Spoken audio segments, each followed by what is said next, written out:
Ang pagkawala ng luha ay hindi kahinaan, kundi isang matapang na hakbang patungo sa paglaya.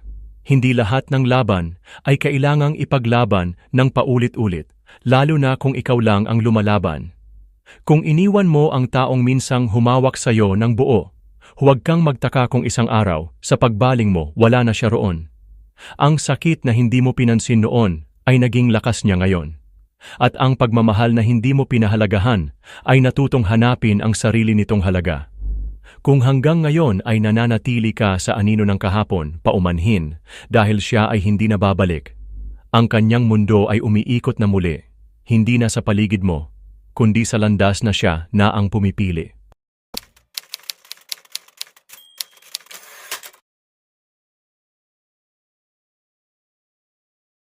Ubos na ang luha. Hindi dahil sa wala ng sakit, kundi dahil sa pagod ng umiyak para sa pag-ibig na hindi marunong lumaban. Sinubukan kong isalba ang mga alaala nating bumabaho na sa alimuom ng pagkukulang at pagkalimot. Pero paano nga ba bubuhayin ang damdaming matagal ng patay? Huwag mo na akong pilitin, huwag mo nang piliting bumalik sa'yo sapagkat kahit ang hangin ay ibang direksyon na ang nilalakbay. Wala nang bakas ng pangako sa mga salitang binitiwan mong tila usok na nawala rin sa kawalan. Balikan mo ang dati. Balikan mo ang mga hakbang kung saan mo ako iniwan sa gitna ng ulan.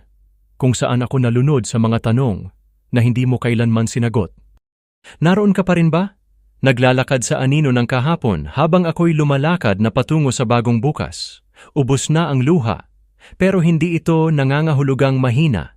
Ito ay tanda ng paglaya, pagbitaw, paglimot, at pagpapaubaya sa tadhana. Bago na ang tinig. Bago na ang ihip ng hangin. Ang mundo ko'y muling umiikot sa landas na ako na ang pumipili. Kaya't kung naririyan ka pa, nagdurusa sa dilim, paumanhin. Dahil ako'y tapos na. Ubos na ang luha ko para sa iyo.